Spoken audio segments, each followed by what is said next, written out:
Olá, está começando o Futuro, Vem do Futuro. Eu sou Douglas Souza, CEO de MIT Sloan Management Review Brasil, e dou as boas-vindas a você que deu um play em mais um episódio do nosso podcast. Hoje o podcast é muito especial, é com a pessoa, inclusive, que criou a expressão Futuro do Vem do Futuro, não é não, Andrei? É isso mesmo, a gente já conta quem é. Eu sou Adriana Salles Gomes, diretora editorial da MIT Sloan Management Review Brasil. É sempre comprido falar isso, né? Depois a gente vai resumindo. E a gente vai explorar hoje qual é o futuro que vem do futuro no marketing. A gente tem falado muito de marketing aqui nesse podcast, então é super adequado a gente trazer esses dois que vão falar aqui conosco. Na prática, esse futuro que vem do futuro no marketing é uma junção de marketing e inovação. A combinação das duas funções famosas, né, citadas naquela frase famosa do Peter Drucker, considerado o pai da gestão moderna, caso você não saiba quem é o Peter Drucker, acho difícil, que é: a empresa possui apenas duas funções básicas, marketing e inovação. Estas produzem resultados. Todo o resto são custos. Boa. Eles nos deram a honra de lançar o conceito do marketing do futuro na MIT SMA número 14, lá em 2023, e agora isso vai virar livro, escola e uma sociedade entre os dois que acaba de ser anunciada. Então eu chamo para compartilhar a tela com a gente Silvio Meira, grande especialista em inovação no Brasil e que nos ensinou que o futuro vem do futuro, e é membro do nosso conselho editorial, com muito prazer, e Rosário Pompeia, fundadora da Lefio, especialista em marketing. Sejam os dois muito bem-vindos. Prazer, muito massa estar aqui. Obrigada pelo convite, sempre bom estar aqui discutindo com vocês. E eu vou só acrescentar que a Rosário tem um passado sombrio de jornalista também, mas isso ela esconde, que é melhor. Vez por outra, não só ela escreve no jornal, mas me carrega junto e eu tenho que escrever também. Boa, parceiro é parceiro, né? Não dá para deixar por fora, não. É verdade, em todas as situações, né, não? É isso aí. Bom, para começar, acho que vocês podiam começar contando para a gente, né, sobre a biografia dessa parceria. Como nasceu o artigo, o livro, e a escola e a sociedade, né? Como que vocês promoveram esse casamento de marketing e inovação? E aí, Silvio, quem começa? Você fala. Eu? Então, a gente, desde que a Lefio nasceu, a Lefio completou ontem 17 anos, ela começou já com a contribuição de Silvio, dando suporte em debates sobre que o mundo estava mudando, como sempre. E a Lefio nasceu desse novo mundo, né? A gente sai, como a Adriana falou, eu vim aí do jornalismo tradicional, passei um tempo estudando políticas públicas de comunicação, e a Lefio, ela inicia no momento em que ainda era o Orkut. Então, a gente estava entrando em abrindo uma empresa para atuar em alguma coisa que a gente não sabia o que era, a gente só sabia que Silvio Meiro estava dizendo que o negócio ia mudar o mundo. Bom, então, a gente vamos nesse negócio. Então, existia desde então uma certa aproximação, mas uma aproximação no sentido mais de escutar e aplicar no que a gente ia considerando. O tempo foi passando e a gente foi sentindo muita dificuldade de entender mais ainda esse novo mundo quando chegaram com mais força as plataformas.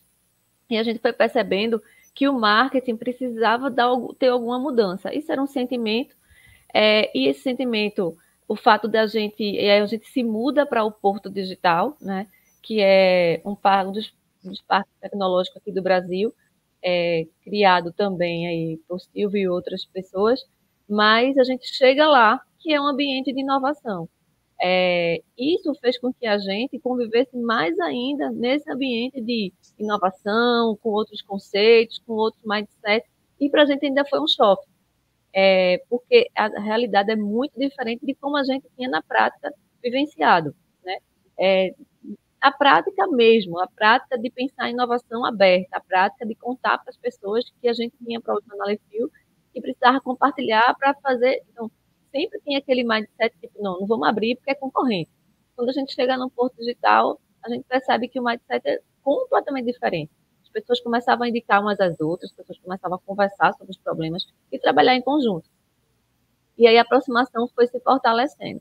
Até que a gente chega num ponto, e isso é um pouquinho antes da pandemia, que a gente diz, está acontecendo alguma coisa, e a gente não está entendendo o que está acontecendo. E aí, por outro lado, a competência de Silvio em vários conselhos de grandes empresas, conversando mais sobre negócio em si, ele dizia, o marketing está com algum problema. E aí foi quando a gente se encontra, porque vinha um sentimento dele mais de um lugar que a gente não estava, que era com os grandes diretores, e a gente vinha do sentimento do marketing, que era tipo, a gente nem ouvir, está conseguindo ser ouvido. Então, existia um abismo, um gap, e a gente tentou mergulhar nesse gap para poder entender, tá, e o que é que está acontecendo? E aí a gente foi trabalhando junto, né, as duas empresas, a TDS e a Lefil, fazendo alguns projetos juntos e começando a ver que tinha muita coisa para ser discutida. E aí, aí começou o processo que eu fui enganada, que eu achei que eu era mais inteligente, e Silvio, e aí ele me convidou para fazer, vamos botar tudo no Word. Eu simplesmente, bora! E, esse negócio aqui tem alguma coisa interessante. O que é que tu acha da gente publicar? Publica! Então, foi tudo muito assim, vamos fazer isso. E aí o primeiro impacto foi quando a gente lançou o manifesto, foi que houve uma adesão, assim, vários países acessando a página, vários eventos convidando a gente para participar, e uma surpresa dizer, eita, não era só a gente que estava sentindo isso, tem muito mais gente. Então virou meio que uma sessão de terapia do marketing. E a gente foi recebendo muitas contribuições e acabaram aí em 35 palestras durante o ano passado e percorrendo muitos estados brasileiros. E aí chegou uma outra provocação. Então, assim, eu sempre estava com a sensação, tipo, agora acabou. E aí chegava alguém e dizia, certo, vocês criticaram. E aí, o que é que vocês propõem? Aí vinha a Silvia, e aí, a gente vai propor o quê? Eu disse, não, a gente não vai propor nada, acabou. Aí, não, mas vamos pensar um pouco mais. E aí surge uma teoria. Eu disse, não, isso agora acabou. E aí, vamos escrever sobre a teoria. E a gente começa a escrever, bora testar. E aí a gente começa a testar em 50 empresas. Vamos fazer um livro? Então, eu sempre vou nesse momento de, tipo, agora acabou. Mas aí eu vou sempre sendo enganada. E aí chegou no momento que aí veio uma proposta dele de, a gente pode fazer com que a Lefil cresça mais, se torne nacional, existe um espaço para isso, e isso é um olhar dele como investidor, e como está sempre apoiando diversas empresas em relação a isso. E eu quero apostar no marketing. Eu acho que é a primeira vez que ele investe no marketing, numa empresa de marketing, que era muito focada em tecnologia, bancos, não sei o quê. E aí, além de ser investidor, eu também topo entrar para ser advisor. E aí, contribuir, de fato, com a inteligência, com conhecimento, com a estratégia, com a inovação, obviamente, tecnologia, dentro da Lefil. E aí, a gente topou esse desafio, não sei onde vai dar, não sei o que vai acontecer, mas ontem a gente lançou, e aí a gente se torna, a ideia, né, a gente se tornar aí, provocar mais ainda o Brasil, ou talvez o mundo, numa nova perspectiva de marketing. Essa é a minha versão. Eu acho interessante que o Silvio, em geral, tem uma visão super crítica, em geral não, sempre, 100% das vezes, super crítica e um pouco pessimista, mas ele sai fazendo, né? Você tem um nome para isso, que é o pessimismo que faz, mas não é esse o nome, é mais bonito. Como é que é o nome mesmo? É o realismo esperançoso. Realismo esperançoso. Porque isso vem de uma frase do Ariano Suassuna. Ariano Suassuna, Ariano Suassuna, que disse que o otimista é um tolo porque ele acha que tudo vai dar certo sem ele fazer nada. E o pessimista é um chato porque ele acha que tudo vai dar errado, mesmo que ele faça tudo. O bom mesmo é ser um realista esperançoso. Você olha para o problema e diz, é difícil, tá ruim, é complicado, vai dar um trabalho danado, mas eu vou tentar. Pronto, aí você vai. Aí você vai. Só completando o que o Rosário disse, ontem a gente transformou a Lefil, que sempre foi uma competentíssima agência de estratégia de marketing, na Lefil Company. Ela continua tendo dentro da Lefil Company a Lefil Estratégia de Marketing, mas agora a gente passa a ter um negócio chamado Marketing as a Service, que é na realidade, o que o nome diz, operações de marketing as a service para empresas de todo tamanho, com squads de baixa, média e alta complexidade. A gente passa a ter um outro negócio, que é uma startup chamado Mads, que é anúncios em marketplaces. A retail media passou a ser um negócio extremamente interessante, está começando a comer em alta velocidade, por exemplo, os anúncios de Google para varejo, a gente passa a ter essa operação. A gente criou o Lima, que é o Laboratório de Inovação em Marketing. Se eu estou por perto, inovação é sempre uma palavra-chave. A Adriana e Douglas já sabem disso há muito tempo, e Rosário e Socorro, que é a outra sócia da Lefil, se acostumaram com esse meu quase vício, né, que dado que há alguma coisa, essa coisa deveria mudar. E, por fim, a Lefil tem, ou passa a ser, a única company de marketing no Brasil que tem uma plataforma própria, Sinergia, que é uma plataforma para colaboração criativa em marketing, para desenhar estratégias, para criar planos de marketing e acompanhar operações. Tudo isso aconteceu ontem aqui, é uma espécie de um Big Bang do marketing brasileiro. Olha só, hein? Bom, vamos lá. Minha pergunta inicial, então, vocês já viram que só na apresentação a gente já podia parar o podcast, que já estava bom, mas vamos... A minha pergunta inicial, esses dias o Silvio escreveu sobre a idade da pedra lascada da inteligência artificial. Então, eu quero perguntar qual é o marketing certo para essa idade da pedra lascada? Tem a ver com o mercado digital? Imagino que sim, mas como é que vai ser com a pedra polida, com a era dos metais, da IA? Como é que esse marketing vai se moldando? Primeiro o Silvio, e aí, se a Rosário quiser complementar. Tem uma coisa que eu acho que pouca gente está vendo, e a gente já viu na Lefil, Adriana, que é o seguinte: está todo mundo olhando para marketing do tipo, vamos ali substituir algumas funções que os humanos fazem. Por exemplo, vamos fazer texto mais rapidamente, vamos traduzir texto em minutos.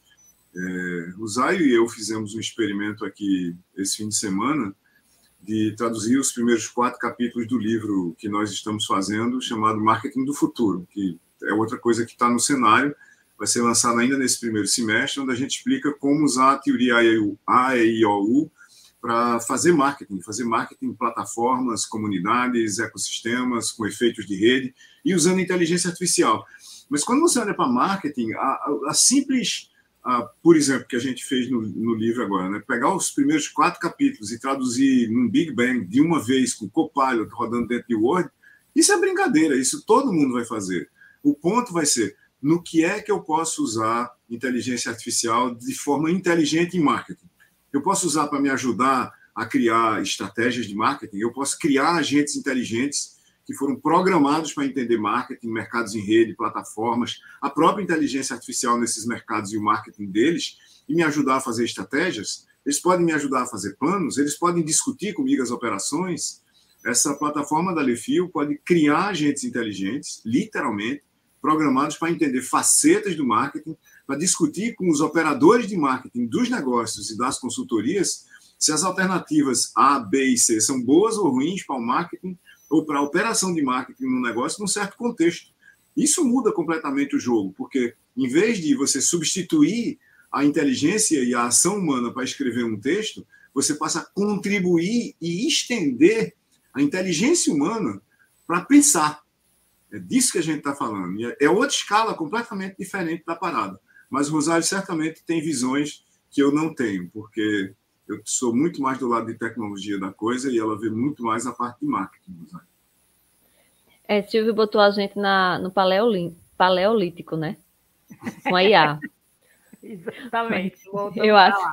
A gente voltou para lá, mas a tentativa da gente no marketing do futuro é sair estar na história moderna, né? Se for pensar nas etapas da história, a ideia é a gente ir, de fato, para a era contemporânea, saindo do modernismo aí do marketing, que foi construído, digamos assim, as teorias de marketing, elas foram muito fundamentadas desde a época da Revolução Industrial. Então, ela tem uma concepção de mundo que ainda está muito pautada nos 4 P's, né? No preço, na praça, e a gente quebra tudo isso. Então, a gente quebra e diz, o mundo mudou. O mundo o negócio é em plataforma. É diferente como a gente olha para a sociedade. A gente não olha mais a sociedade de forma massiva, como os grandes teóricos clássicos pensavam. né? A esfera pública ela mudou, ela está hoje mais segmentada, ela pensa em comunidades, porque as plataformas permitiram isso. Então, esses teóricos, por mais visionários que fossem, eles não tinham como olhar isso. E a gente está levando o marketing para esse caminho, para essa época da história, uma história mais contemporânea, mais atualizada.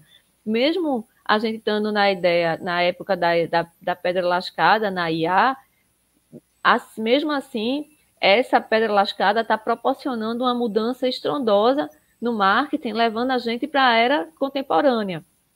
E aí, chegar nessa era contemporânea é o choque de realidade que a gente está dando. Não dá para fazer mais marketing como a gente fazia, a gente nem sabia ainda a diferença entre estratégia e plano de marketing. Se você for discutir na maior parte das pessoas, cadê a tua estratégia de marketing? Aí eles apresentam um plano de mídia, ou apresentam uma campanha. E é muito estranho, uma campanha que utiliza um slogan que vai falar com todo mundo do mesmo jeito, como se todo mundo fosse igual. Então, a gente tem essa ousadia de dizer, foi muito legal, o mundo era assim, mas o mundo mudou e o marketing precisa mudar. Porque marketing nada mais é do que estudar pessoas, comportamentos e fazer com que tenha esse fit com a solução do que a empresa está apresentando. Qual é a solução para que essas pessoas estão necessitando? Ou que forma a gente cria novas necessidades que eles nem estavam pensando, digamos assim, mas a gente pode apresentar. Então, a gente leva aí o marketing, de fato, para uma era mais contemporânea. Muito bom. E você já mencionou na fala de vocês, pessoal, um pouco da minha próxima pergunta, que no artigo publicado aqui na MIT SMA, vocês têm uma espécie de acrônimo, né, bem humorado para as escolhas que precisam ser feitas no novo marketing, né, o IO. Vocês podem explicar, por favor, para a nossa audiência o que isso significa? Tem gente que gosta e gente que não gosta, né? Porque algumas pessoas que leram disseram, poxa, tá dizendo que a gente virou analfabeto, vai ter que começar a escolaridade de novo. É mais ou menos isso. É mais ou menos isso. Tipo assim, vamos voltar para aprender as vogais do marketing. Depois a gente vai entrar em formar as palavras, mas precisamos de uma nova alfabetização, porque estamos vivendo de novo num mundo diferente. Então a gente cria, e essa parte obviamente não foi minha de criar, foi de Silvio, onde a gente... Eu estou sempre sendo acusado de estar fazendo alguma coisa radical. Todo mundo colabora, mas quando tem uma porrada diz essa ideia foi dele. Então foram coisas boas, daqui a pouco pode ser acusado de coisas tão boas. Coisas boas eu sempre vou dizer, mas as ideias assim, isso aí fui eu não. Foi ele, eu tive que concordar, mas é uma ideia interessante porque ela, na verdade, ela reorganiza o modo de operar, né? A gente, quando vai fazer o marketing, ele não tinha método, ele não tinha um processo definido. Você pega as agências e cada uma faz.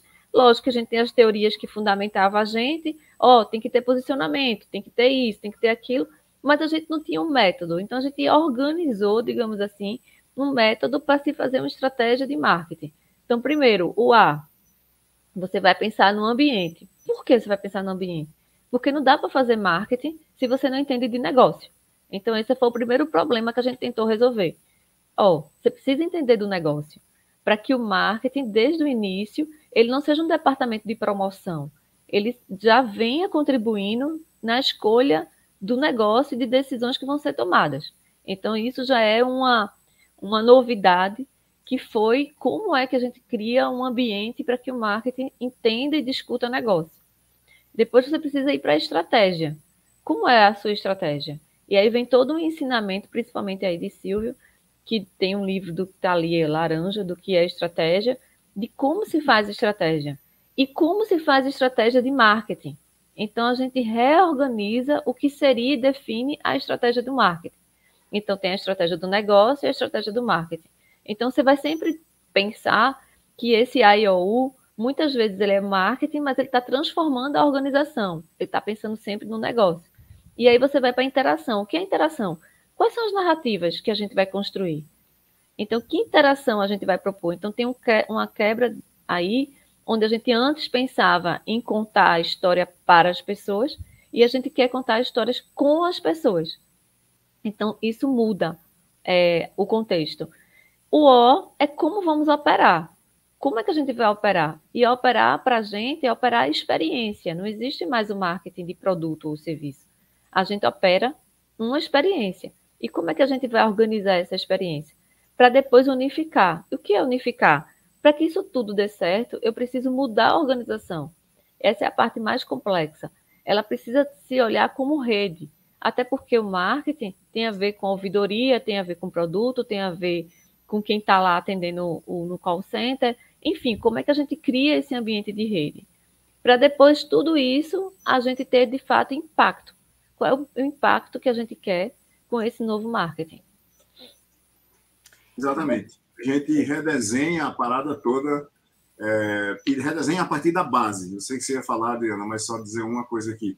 É como se a gente tivesse lido Schumpeter, e a gente leu, e dissesse o seguinte: como é que a gente destrói essa coisa todinha e usa o que sobrou para construir novas fundações? Não dá mais para falar de canais. Canais é uma teoria de comunicação de 1948, não tinha nem televisão naquela época. E a gente, quando alguma coisa evolui nas infraestruturas da sociedade e da economia, a gente tende a manter o que a gente sabia e tentar fazer com que essas novas fundações deem conta do que a gente fazia. Então, na realidade, quando você olha para influenciadores digitais, eles são canais de televisão de uma pessoa, mas só que funcionando em rede. Então, você tem a rede, todas as possibilidades de conexões, relacionamentos, interações, criação de significados fluidos e de mudança de cultura, mas você tem pessoas únicas que estão falando para lá no modo single cast, multicast. Eu falo sozinho para o mundo e não ouço o mundo de volta. Isso aí é 1948, só que na internet. É isso que a gente tenta mudar com a IOU. Adriana, desculpa. Perfeito. O que eu ia falar rapidamente é o seguinte: pegando isso que a Rosário descreveu e você descreveu agora, o marketing tem que estar no centro da organização. E eu acho que vocês estavam detectando, a gente já conversou bastante sobre isso, uma tendência do marketing completamente periférico. Então, eu queria que vocês falassem um pouco dessa mudança de poder, inclusive, do marketing, né? De posição e de poder. Por isso que ela vai ser difícil, porque a gente está falando realmente de poder. O marketing, ele vive uma certa dicotomia. Ele tem muito poder e, ao mesmo tempo, ele não tem nenhum. Porque ele nasce muito perto de quem é dono, né? É difícil um dono desapegar do marketing, porque o marketing está lidando com a imagem da empresa dele, que é ele. Então, tem muito poder em relação a isso, mas as decisões desse poder necessariamente não ficam com a equipe do marketing. Todo mundo se mete de alguma forma no marketing. Porque o marketing não tem esse método, não tem esse processo. Então, ele tem poder porque ele define, muitas vezes, as vendas, a imagem, mas ele não tem poder porque ele se resume, muitas vezes, a um simples departamento de promoção. Então, ele vive sempre nesse meio do caminho. E aí a gente coloca que ele precisa ser realmente reorganizado. Ele precisa ter poder. Ele precisa ter poder e esse poder ser dado e tomado de decisão a partir de dados, né? Muitas vezes o poder do marketing, e aí vem das grandes histórias que a gente tem, a publicidade contribuiu muito com isso, porque publicidade e marketing é outro problema que a gente tem aqui no Brasil, parece que é sinônimo. As grandes campanhas eram de pessoas que diziam que vinha criatividade e tinha um feeling pronto. Eita, deu tudo certo. Então, a gente vive muito desse passado. Só que esse feeling, essa grande criatividade, que ainda é importante, ele hoje tem dados. Então, não dá para eu fazer mais um marketing e dizer, vai por esse caminho porque eu tive aqui uma brilhante inspiração, acordei e vai ser assim. Baseado em quê? Então, hoje os dados estão para confrontar com a gente. Então, ele coloca esse poder, ele começa a deslocar esse poder em quem tem acesso aos dados, em quem está estudando o método, de quem entende de negócio. E isso está mexendo com a organização. As organizações estão mexendo em relação a isso. Está mexendo na qualificação profissional, né? Está cada vez mais se exigindo mais dos times de marketing, está tendo uma dificuldade de encontrar os CMOs. A gente vê muitas vagas abertas, porque os CEOs não estão conseguindo dialogar com o marketing, que era apenas operacional. Ele quer um companheiro que discuta, de fato, no mesmo patamar de negócio, só que a qualificação da graduação não permite isso. A gente não entende na universidade sobre negócio. A gente paga, no máximo, uma cadeira e nem paga. Assim, na minha época de jornalista, a gente vivia no mundo à parte. A gente vivia para fazer redação 1, 2, 3, 4, redação de TV, de rádio. O mundo em si, eu acho que treinavam a gente para ser operário. Porque eu nunca escutei na graduação para a gente ser empreendedor. Nunca. A gente era treinado para fazer matéria dentro de um grupo de mídia que quem pensava o negócio era o dono da mídia. A gente ia lá para fazer a matéria, ponto. Então, é muita mudança no mindset de quem faz comunicação, né? Comunicação pensar em negócio, comunicação ser empreendedor. Então, é muita discussão sobre poder. E ainda tem um agravante. O modelo de comunicação brasileiro, ele sempre privilegiou, e muitas vezes, as relações. Então, muitas vezes, o campo da comunicação é pautado com o dono da agência que tem relação com o dono. É relacionamento. E a gente não fala sobre isso. Então, de um lado é relacionamento do dono e do outro lado é relacionamento da agência com os meios de comunicação, porque ele ganha o BV. O que banca grande parte das agências é o BV, que vem da mídia que ele compra, e aí ele escolhe um plano de mídia, obviamente, onde tem o maior BV, né, que ninguém é doido, e o relacionamento que ele tem com o cara lá, dono da empresa. Então, assim, quando você fala em poder, é muito poder para quebrar. É quebrar relacionamento, é quebrar poder dentro da organização, é muita coisa para quebrar. Então, colocar esse marketing, saindo ele da periferia e colocar ele no centro, mexe com tudo isso que a gente pincelou um pouquinho aqui, e são coisas muito sérias. Tem uma coisa, outra, que eu acho que é bom a gente prestar atenção, que é o seguinte: essa história de transformação digital, se a gente olhar assim, em grandes números, ela já tem cerca de 20 anos.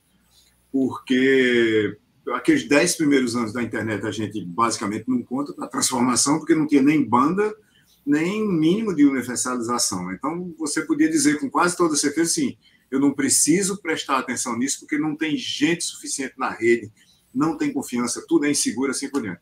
Mas de 2005 para frente, começou um processo de transformação digital nos negócios que se tornou inevitável a partir de 2010, mais ou menos, quando já havia um número suficientemente grande de pessoas informatizadas, ou seja, smartphones nas mãos das pessoas, redes sociais e por aí vai. Essa história eu não preciso contar aqui, que todo mundo já sabe. Esse processo de transformação digital começou a reescrever as empresas a partir do zero.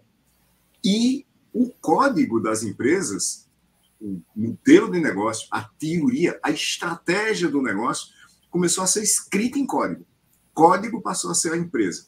E aí o que foi que a gente começou a ver? A gente começou a ver os limites disso.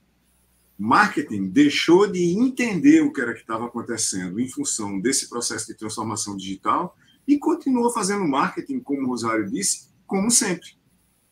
Canais, BVs, artistas, filmes, helicópteros filmando por dentro de túneis, se fosse o caso, e assim por diante.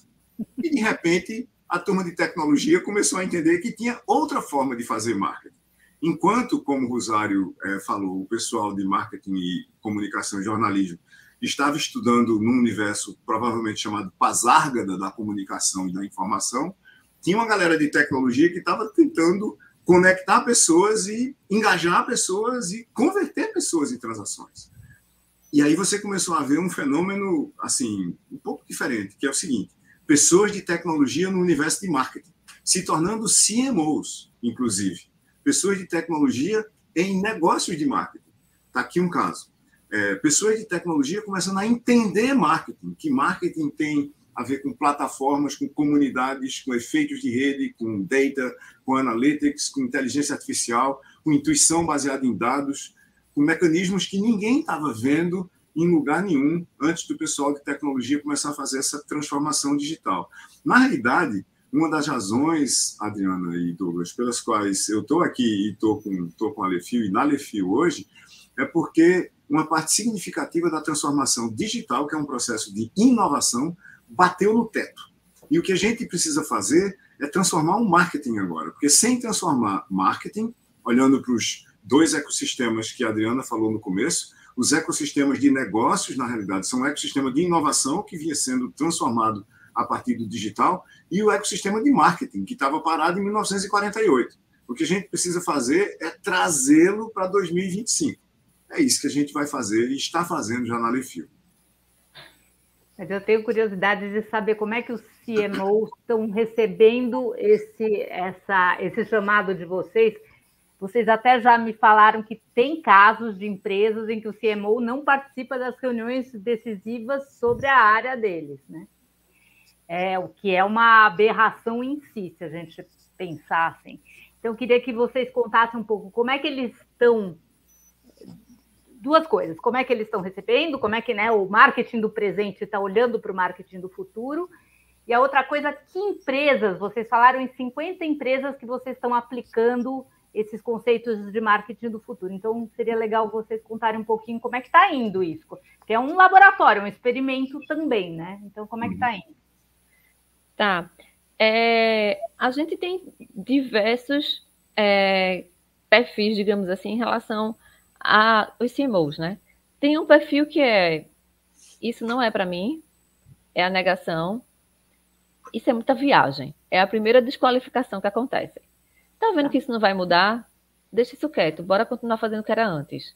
Então, tem esse perfil de, tipo, não vou arriscar, já sempre foi feito do mesmo jeito, e eu tô aqui no meu emprego, tá tudo garantido, eu não vou inventar de fazer coisa diferente, não. Deixa assim, esquece isso, bora continuar fazendo isso. E aí a verba principal é 70% aplicado para anúncio.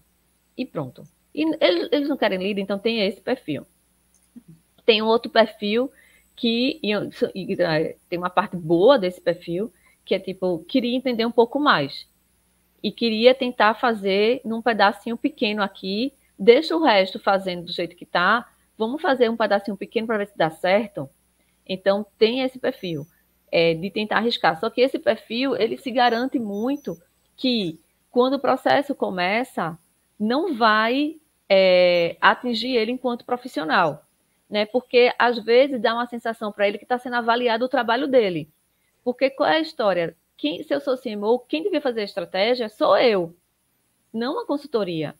E aí, acha isso como se fosse, às vezes, um problema dele, que, na verdade, não é.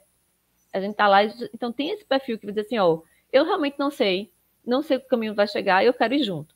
Então, tem esses 2 perfis. E tem o perfil que eu tenho que engolir, que a decisão veio da diretoria, né? A diretoria, que às vezes é mais fácil implementar. Então, a recomendação veio da diretoria, eu estou aqui, e aí tem os perfis de novo, a diretoria mandou, eu discordo, vou atrapalhar. Então, não contribuo de jeito nenhum. Humanidade, Adriana. Lembra da humanidade? Travo o processo todinho. E a gente vai lidando com isso, vai tentando desarmar, vai tentando conversar, porque a ideia a bandeira da gente principal é qualificar ele, e qualificar o marketing, é fortalecer, inclusive, o marketing, não é o contrário. E tem o perfil que, tipo, se a diretoria topou, tem orçamento para isso, que bom, eu vou aproveitar essa história para poder crescer e aprender. Então, tem esses 2 perfis. Mas o que eles se assustam, de fato, é isso voltando ao que você falou. Quando eles olham, isso mexe com poder. Como é que eu vou me meter numa situação de estar discutindo negócio, se negócio não é comigo? Então, chama o cara do comercial, chama a diretoria para a gente fazer junto. Será que é o momento? Então, tem esse receio, né? E a maior surpresa da gente é que quando a gente mergulha, logo no ambiente, a gente percebe que não é só o marketing que não estava entendendo o ambiente da empresa. Todo mundo, há um desnivelamento total. Então, isso é bom por uma parte, porque antes da teoria rodar como um todo, ela já mostra que há uma necessidade da gente, enquanto pessoa, acreditar no propósito da marca. E a gente começa a perceber que, às vezes, as pessoas estão dentro da organização, não sabem para onde ela vai, e, às vezes, quando sabe para onde ela vai, não concorda. Porque como a gente faz dentro da plataforma, a plataforma habilita ao anônimo, então você vai lá e diz que, de fato, eu acho um absurdo essa decisão da empresa de fazer uma expansão. Estão viajando, nem dão conta do recado aqui. Então, eles começam a sentir um pouco sobre isso e a gente começa a entrar numa sessão A terapia. Ok, vamos discutir a organização como um todo. Então, tem esses perfis. Eu acho que inovar é uma coisa que eu aprendi também muito convivendo com esse pessoal de inovação, é que eu fui treinada para não errar. Desde a escola. Eu precisava tirar 10. Assim, se eu estava decorando ou não, era 10. Minha nota era 10. Então, assim, a minha capacidade de decorar fórmula de matemática era fantástica. Eu não me pergunto o porquê do problema, não. Ninguém me perguntava o porquê, era 10. Então, o marketing, ele tem pouca chance de errar também. Porque é o dia a dia ali, eu preciso entregar lead, eu preciso entregar lead. Ninguém vai escutar para dizer assim, vou tentar aqui uma coisa nova, vai cair hoje um pouquinho dos leads.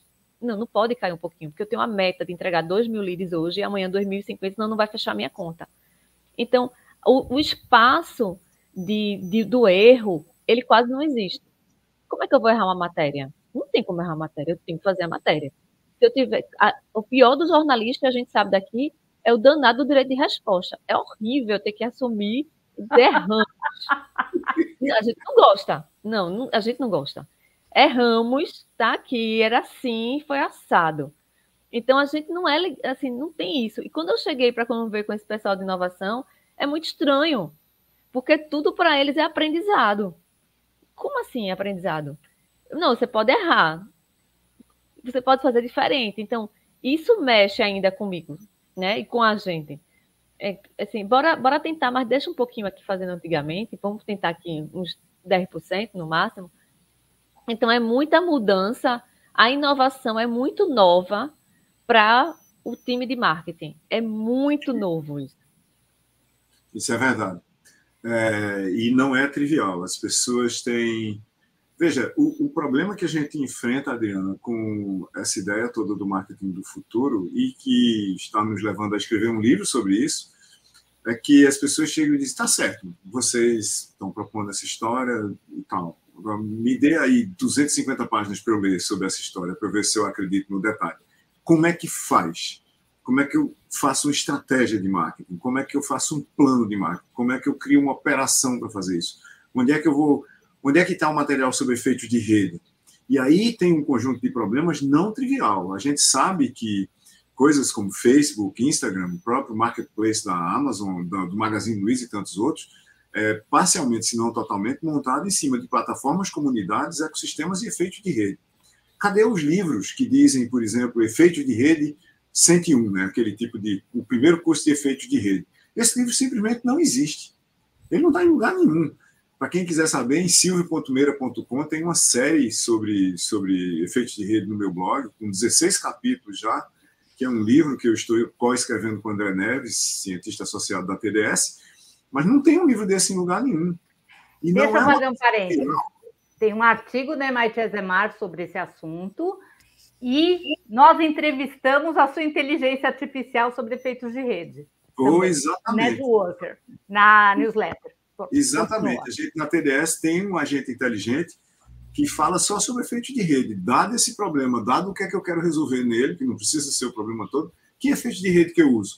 É como se fosse um leitor desse livro que a gente está escrevendo. Então, tem uma escassez de material sobre esse futuro, porque, como o Rosário falou, é um futuro onde a academia com a prática está colada numa receita. É muito difícil evoluir, porque as pessoas vão evoluindo muito devagar. Agora vamos trocar os 4 P's por isso aqui, vamos fazer essa mudança ali, de tal maneira que você proteja o modelo de negócio. Quer dizer, a evolução da academia nesse processo todo, de tentar entender as redes, ela está colada no e travada pelo modelo de negócios de marketing. E a gente não estava nisso, porque a Lefil é uma coisa de estratégia, em vez de ser uma agência de operar marketing. E a gente tinha liberdade para pensar, não fora da caixa, porque eu acho que isso não existe, mas para refazer inteira a caixa do marketing, que é isso que a gente está tentando fazer agora. Agora faltam uns casos. Doug, só para a gente completar a resposta, conta um pouco dos casos, inclusive uma coisa que vocês falam muito é que o marketing tem que voltar a influenciar conforme o feedback, essa coisa de conversar com o consumidor e não falar para o consumidor, tem um feedback que pode interferir no produto, voltar lá na P&D. Eu queria que vocês contassem um pouco disso, então. Tá, depois eu deixo você falar, Doug. Desculpa. Ele está sendo aplicado nos diversos clientes, né? Você tem de shoppings, a marketplaces, a construção civil, a sorveteria, a restaurante, então tem de pequenas a grandes. Negócio de tecnologia. Tecnologia, tinta, os mais diversos segmentos estão sendo aplicados. Ela utiliza IA, então a IA ela está muito forte, principalmente no ambiente, né? Então, a gente, por exemplo, criou um agente de IA baseado nos dados do cliente. E foi uma surpresa, num caso, para não expor aqui ninguém, a equipe ia para um caminho, a equipe de marketing, e quando a gente colocou dentro do debate os agentes substituindo os clientes, a campanha estava completamente sem sentido. Então, ia ser feita uma campanha e quando a gente perguntou para a IA, olha, essa campanha, eles negaram completamente. E o pessoal não sabia que era a IA que estava falando, achava que eram os próprios clientes. Então, começou um debate e a IA estava com mais fundamentação do que o marketing. Então, a gente começou a ver, gente, a gente está entendendo muito pouco de cliente. E a gente tem todos os dados, porque esses dados a gente tirou do CRM. Eles estão dizendo que não querem esse tipo de produto. As principais críticas do ano foi o que a gente está propondo. Então teve uma mudança de rota antes que a campanha fosse para fora, porque a gente submeteu ela para esses agentes. Então, é algo que a gente sempre está fazendo, submetendo tudo que a criatividade, o que a gente pensa, os insights, para dados de IA que já estão sendo treinados a partir do comportamento que a gente monitora esses clientes. Então, houve essa... Só uma coisa aqui para complementar o que o Rosário está dizendo, Adriana, que é o seguinte: você co-criar com os clientes ou com a sua comunidade-alvo não significa que você vai trazer 1 milhão de pessoas para trabalhar junto com você. Isso seria inviável. Mas quando eu tenho dados suficientes, e a maioria das empresas hoje tem algum tipo de dado em algum volume, em algum lugar, é só a gente ter de várias formas um Customer ou Client Data Platform, onde você minimamente unifica o seu universo informacional para representar com quem você está conversando, você sintetiza agentes que representam as personas desse universo e conversa com elas.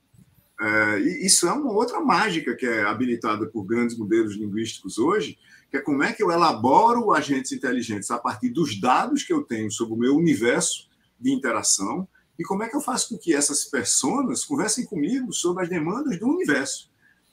Essa cocriação envolve agentes inteligentes. Tem uma outra dimensão da coisa que pode acontecer aqui. Eu não só posso trazer pessoas mesmo para representar categorias dentro das comunidades, mas eu posso trazer agentes junto com essas pessoas que representam as pessoas sem nenhum, vamos dizer assim, sentimento, o que é bom e ruim ao mesmo tempo. Porque eu vou ver o que acontece nos dados, o que é que essa categoria de pessoas compra, o que é que ela faz, o que é que ela vem fazer aqui, porque eu tenho dados sobre isso. E eu vou trazer pessoas humanas, reais, concretas, para dizer para a gente o que é que elas pensam, que traz a emoção, que traz o sentimento de mundo, que traz os filtros de cada um, independente do que eles fazem, porque talvez o que eles façam representado nos dados é um limite, é uma coisa que está limitada unicamente pelo que existe de possibilidades para fazer. Desculpa ter interrompido. Não, complementou. Não sei se você conseguiu responder para a Adriana. Adriana, eu acho que cada negócio tem uma historinha para contar, né? É isso que está sendo bastante rico. Tem uma empresa de construção civil que ele colocou o time todo, tinham 40 pessoas fazendo I/O. Então, ele queria realmente uma mudança, todo mundo participar, do estagiário da obra até o sócio financeiro estava participando. Isso foi super interessante. O conselho, tinha um conselho. Que legal. Então, tem muita história. Tem histórias que, assim, a gente está apostando no marketing e acaba descobrindo outras coisas da organização, e aí tem que resolver essas outras coisas que tem a ver com organograma, por exemplo. Então, está sendo bem rico nesse sentido. Mas tem uma coisa que eu acho que começa a acontecer, Adriana, que é o seguinte, do ponto de vista do AIOU, são grandes organizações que viram o seu marketing bater no teto e que entenderam que marketing é a organização como um todo, assim como inovação é a organização como um todo, e que essa era que a gente vai viver agora vai ser transformação do marketing, levando cursos in company do AIOU para dentro da empresa. Algumas com dezenas de pessoas participando e outras com centenas de pessoas participando, para nossa, de uma certa forma, total surpresa. Vamos colocar todos os líderes para fazer um curso intenso, detalhado, profundo, com análises, com experimentos, com tentativa de mudança dentro do negócio durante o curso, para testar a viabilidade, as possibilidades dessa teoria AIOU na prática como método no processo de transformação do marketing da empresa e do marketing como negócio na empresa. Perfeito. E Silvio Rosário, eu fico imaginando o diretor, o CMO de marketing, assim, nos ouvindo aqui, putz, como, né, quer fazer diferente, né, por onde começa, assim, né, a gente falou de várias lógicas, de conceitos muito profundos, dessa dinâmica de poder, né, que a Rosário explorou bastante na fala dela, por onde a gente começa, assim, e complemento minha pergunta sobre os influenciadores, o que fazer também com esses novos agentes aí, nesse ecossistema todo? Veja, por onde começa, eu acho que, de uma certa forma, eu descrevi no livro de estratégia. Você tem que começar com estratégia. Estratégia é uma coisa extremamente simples de definir e dificílima de fazer, porque você precisa de tempo e espaço que tem que ser criados dentro de organizações que já existem, que têm alguma estrutura funcionando, e quanto melhor for a governança, mais difícil mudar. Estratégia, na minha definição, é um processo de transformação de aspirações em capacidades. Aspirações é o que você quer ser, ter ou fazer, e capacidades são os saberes, o saber fazer, suas habilidades, né? E os recursos para você realizar suas aspirações. Então, se a sua aspiração é aumentar a performance de marketing dentro do negócio, é reduzir os custos de marketing, aumentar o ROI de marketing dentro do negócio, você tem que criar um processo de transformação. E tem muita coisa, Douglas, você sabe muito bem disso, olhando aí do cockpit da MIT SAMA Brasil, que as pessoas fazem o seguinte, as pessoas dizem, não está funcionando, mas eu vou ficar fazendo do mesmo jeito até que funcione, tá certo? Isso a gente vê nas empresas todo dia, o cara acorda e faz de um jeito, dá errado, no outro dia ele acorda e faz do mesmo jeito de novo, ele espera que o mundo mude todinho para se adaptar a ele. É força de vontade, Silvio. Força de vontade. Eu tenho um amigo que diz que isso é uma combinação de 3 fatores: burrice, estupidez e incompetência. Mas tudo bem, a gente não precisa falar disso nessa revista, porque é para a gente muito elaborado. Mas veja, você fazer a mesma coisa, dá errado, e você esperar que você continue fazendo a mesma coisa e alguma hora ela dê certo, é a mesma coisa que ganhar na Mega Sena, jogando 6 números, tá certo? Você joga e não ganha, diz, vou jogar de novo, porque agora eu ganho. Eu vou jogar de novo, porque a chance é de 1 em bilhões. Não é assim que se faz. Tem que ter estratégia. E essa estratégia de transformação é um negócio extremamente complexo, porque você veja, a gente, como eu falei, a gente já tem 20 anos de transformação digital. E você tem o seguinte, você tem empresas que começaram o processo de transformação digital e foi dificílimo fazer os primeiros 10 anos.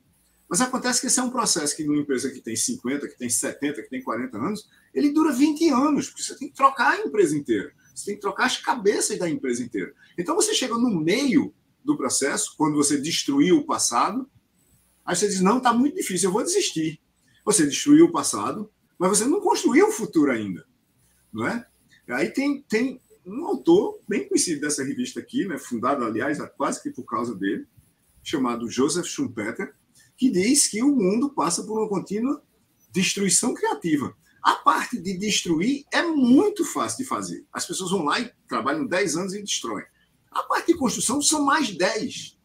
E aí, se você parar no meio, você nem tem o que você tinha, porque não funciona mais, nem você tem o que você deveria ter. E esse é o problema que a gente tem, na realidade. É como é que a gente eu acho que Rosário disse isso muito apropriadamente em algum momento da fala, é o seguinte: como é que a gente experimenta? Como é que a gente tenta? Como é que a gente erra? Como é que a gente aprende? Como é que a gente faz isso com método? Tecnologia aprendeu a fazer isso. Veja, quando a gente desenvolve sistemas de informação, 40% do tempo, em média, do desenvolvimento de um sistema de informação de qualquer tipo, é aprendizado. Mas vocês, eu contratei por X o desenvolvimento desse sistema aqui. Vamos imaginar R$1 milhão. 400 mil é para a equipe aprender como fazer. Certo? Não, mas eles já fizeram 3 desses, certo? Mas não fizeram 3 desses para a minha empresa, para as conexões que eu vou ter que fazer, para o meu cenário em particular de mercado, para os propósitos que eu tenho, para os objetivos que eu quero atingir. Toda vez é diferente. E ninguém vai mudar isso, porque se você fizer do jeito que todo mundo fez, o mesmo sistema, qual é o seu diferencial competitivo? Nenhum. E você quer um diferencial competitivo, que ninguém fez. Se ninguém fez, o que é que significa isso?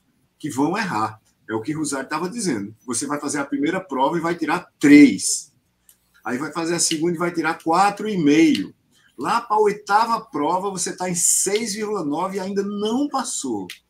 E você vai continuar fazendo. Por isso que os aplicativos das pessoas nos smartphones mudam uma vez a cada uma semana, 15 dias. É porque it's not good enough. Não está bom o suficiente.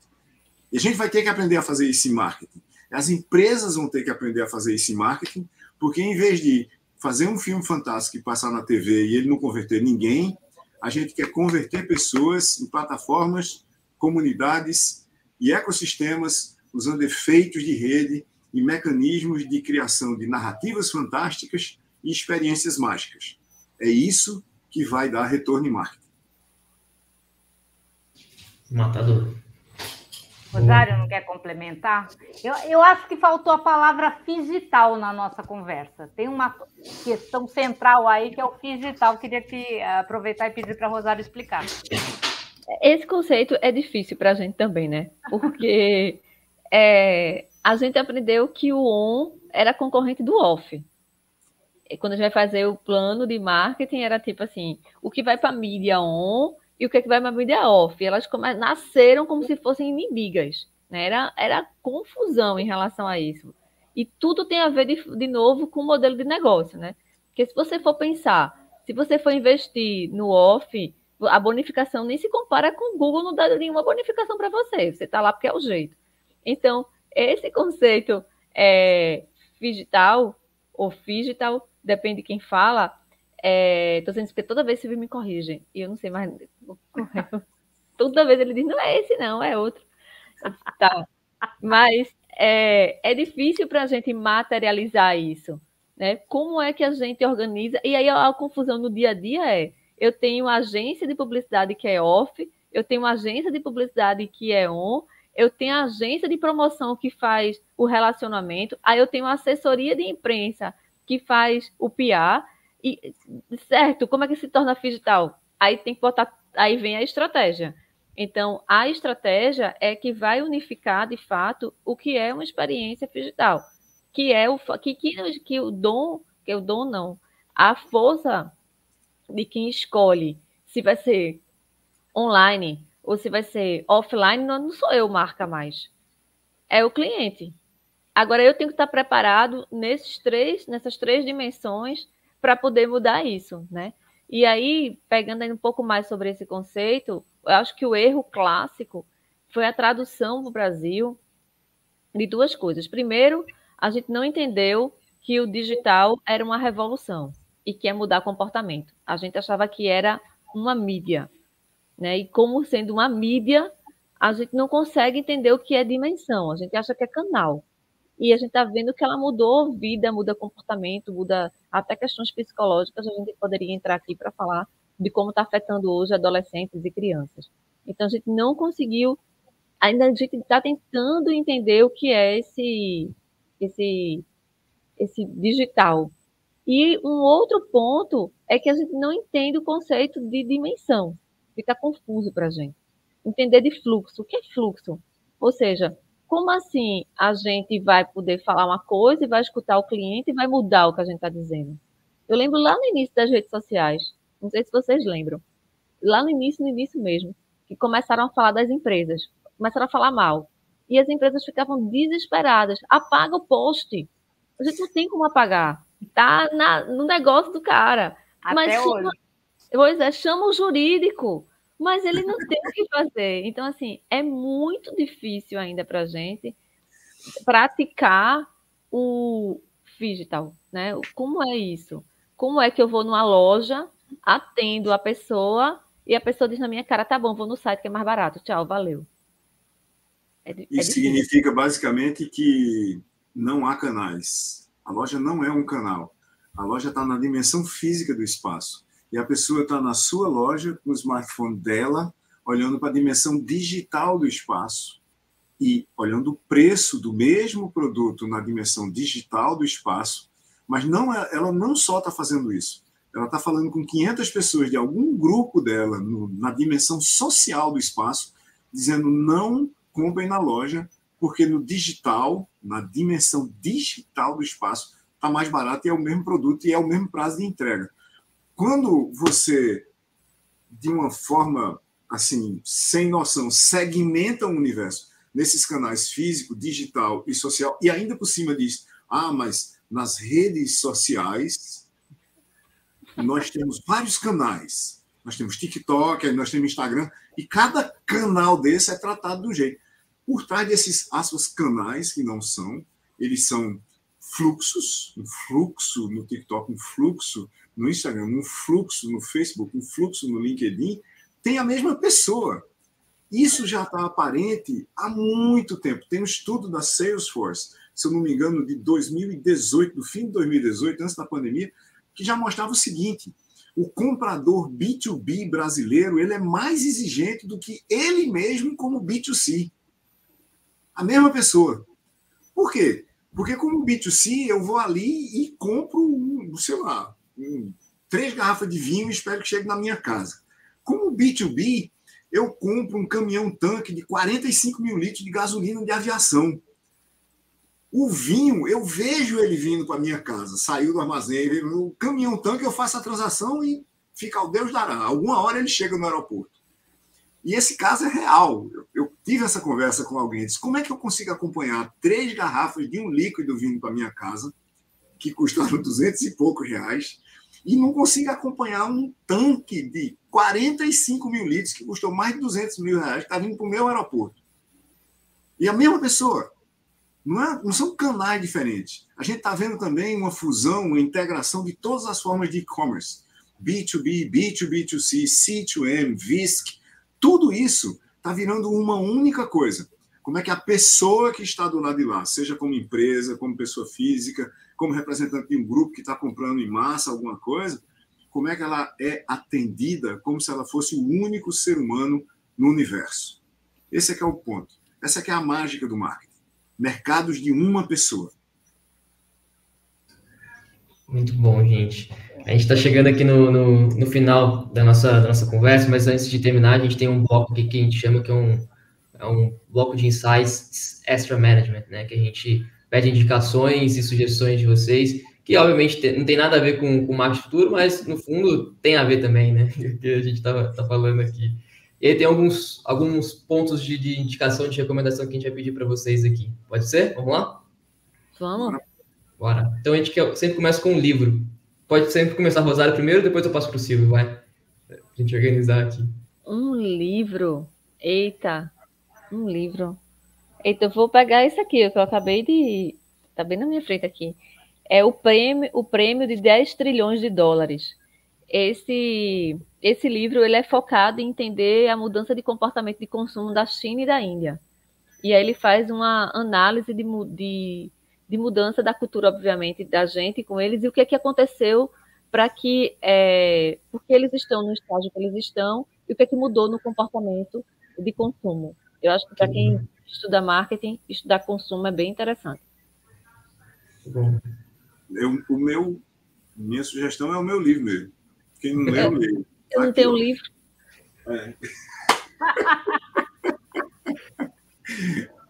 Teremos em breve.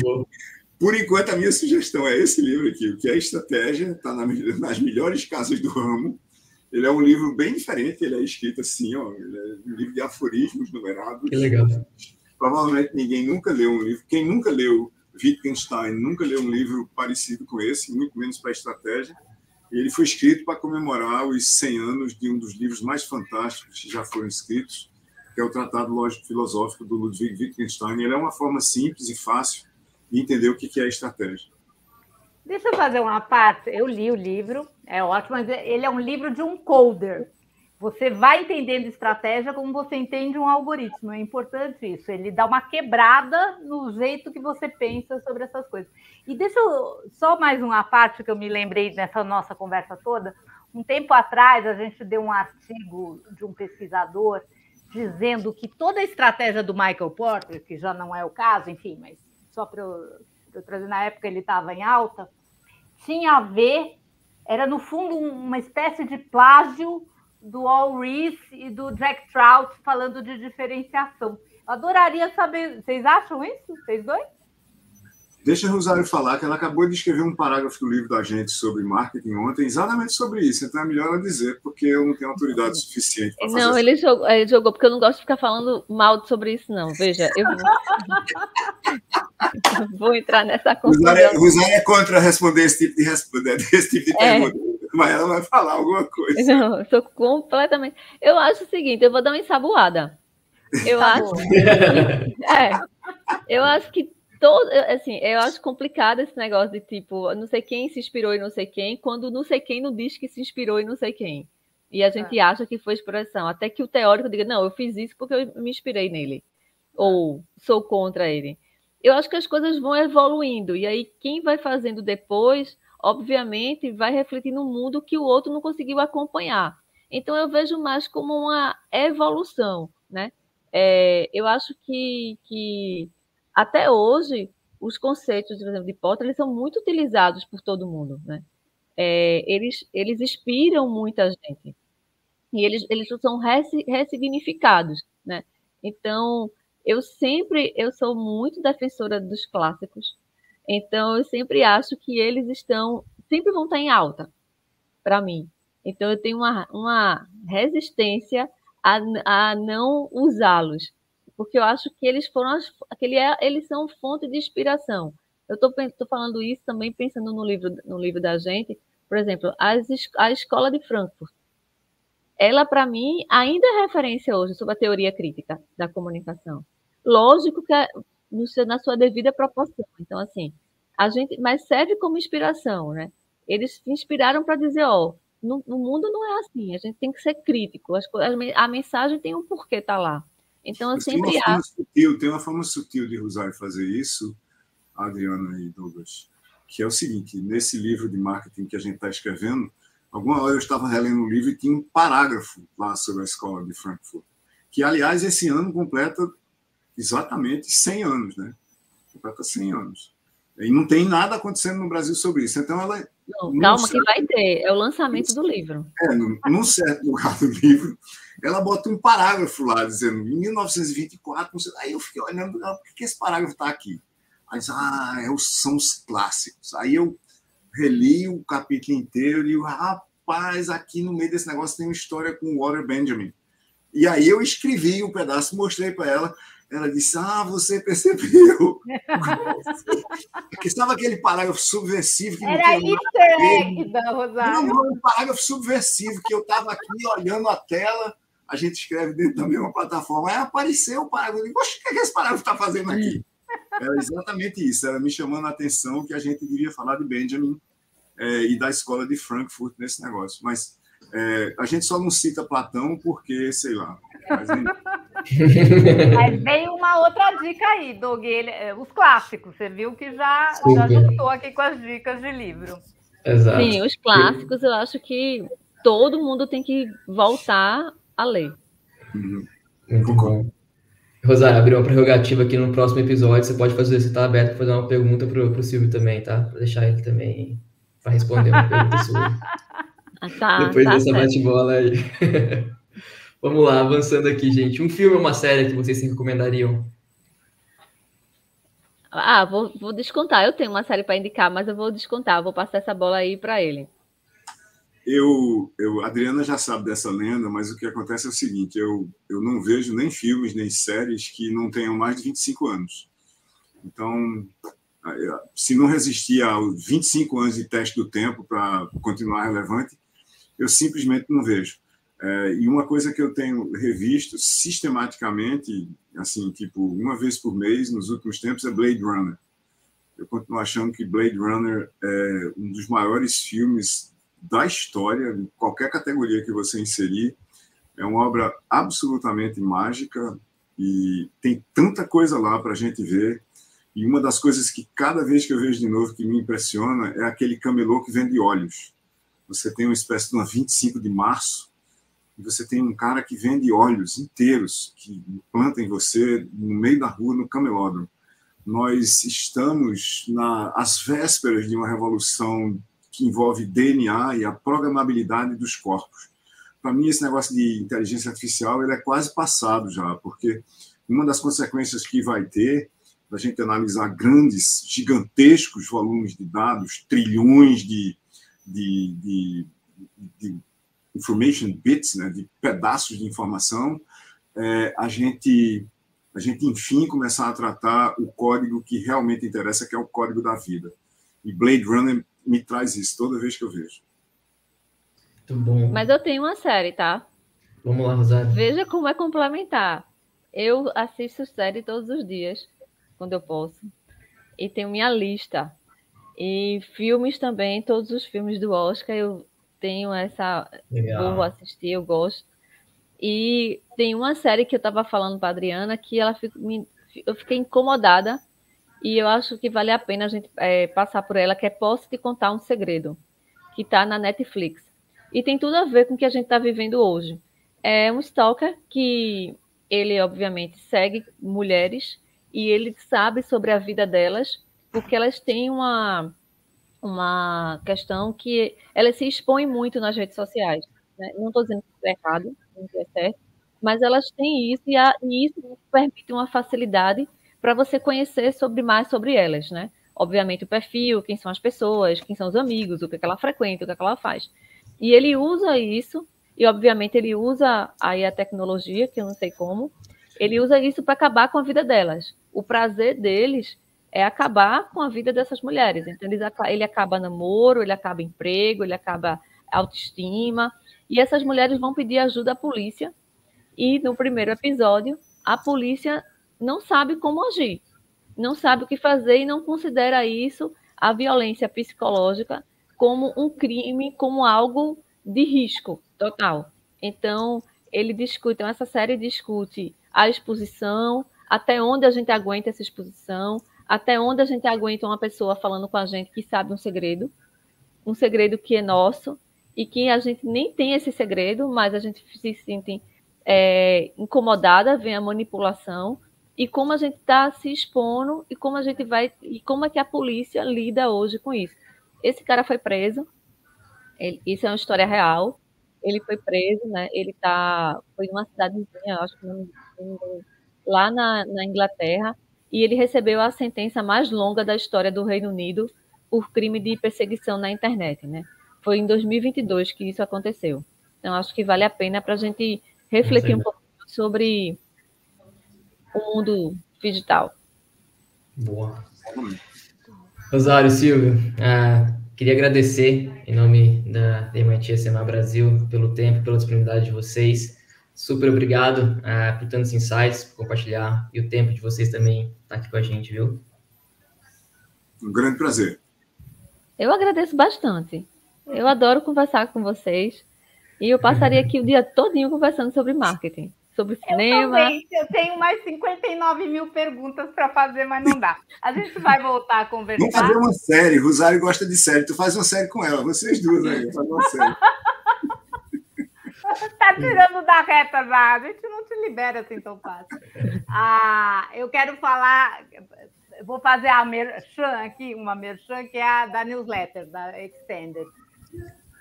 Agradecendo a vocês e aproveitando para dizer que Silvio também está na newsletter dessa semana, na Extended. A gente teve uma conversa em cima de uma afirmação aí do CEO da NVIDIA. E aí eu sugiro fortemente que todo mundo leia. E a gente puxa a Rosário para a próxima newsletter também, estaremos juntos. Boa.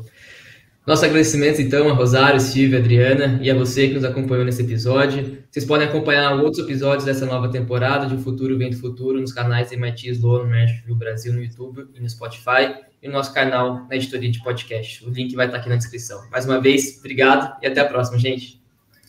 Obrigada, gente. Tchau, tchau.